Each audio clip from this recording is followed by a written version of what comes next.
Welcome to Yuvan properties. இப்போ நம்ம பார்த்துட்டு இருக்கிற இந்த அப்பார்ட்மெண்ட் எங்கே இருக்குது அப்படின்னு பார்த்தீங்கன்னா, கூடுவாஞ்சேரி பெருமாண்டனூர் ஜங்ஷன் பக்கத்தில் இருந்து ஜஸ்ட் ஒரு 300 மீட்டர் டிஸ்டன்ஸில் இந்த அப்பார்ட்மெண்ட் இருக்குங்க.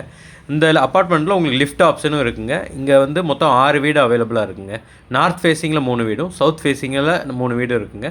இது அண்டர் கன்ஸ்ட்ரக்ஷனில் இருக்குங்க. அப்புறம் 80 to 85% வரைக்கும் ஒர்க் எல்லாம் கம்ப்ளீட் ஆயிடுச்சு. இந்த டைமில் நீங்கள் இந்த வீடை சூஸ் பண்ணுறீங்க அப்படின்னா கலர் ஆப்ஷன்ஸ் எல்லாமே உங்களுக்கு ஏற்ற மாதிரி அவங்களே பண்ணி கொடுத்துருவாங்க. இந்த வீட்டுக்கு வந்து உங்களுக்கு 6 வீட்டுக்குமே தனித்தனி கார் பார்க்கிங் இங்கே உங்களுக்கு கொடுத்துருக்காங்க. ஸோ கார் பார்க்கிங் இஷ்யூ இங்கே இருக்கவே இருக்காது. North facing and south facing ரெண்டுமே ஒரே சைஸில் தாங்க கட்டியிருக்காங்க. அதோட வீட் சைஸ் பார்த்தீங்கன்னா 830 ஸ்கொயர் ஃபீட்டில் வருங்க. அதோட யூடிஎஸ் பார்த்தீங்கன்னா உங்களுக்கு 400 ஸ்கொயர் ஃபீட் வருதுங்க. 3 ஃபேஸ் கனெக்ஷன் வந்துடும். அவங்களுக்கு வாட்டர் இஷ்யூ எதுவுமே இந்த ஏரியாவில் இருக்காதுங்க. லிஃப்ட் அவைலபிளாக இருக்குது. ஸோ வயசானவங்க இருந்தாலும் நல்லா யூஸ் பண்ணிக்கலாங்க. இந்த இடத்த பற்றின டீட்டெயில் வீடியோ நம்ம சேனலில் கொடுத்துருக்கேன். நீங்கள் அங்கேயும் போய் செக் பண்ணிக்கலாங்க. வேறு ஏதாவது டீட்டெயில் வேணும் அப்படின்னா ஸ்க்ரீனில் தெரிய இந்த நம்பருக்கு கால் பண்ணுங்கள். இந்த மாதிரி ப்ராப்பர்ட்டி வீடியோக்களை பார்க்க நம்ம சேனலை மறக்காமல் சப்ஸ்கிரைப் பண்ணிடுங்க.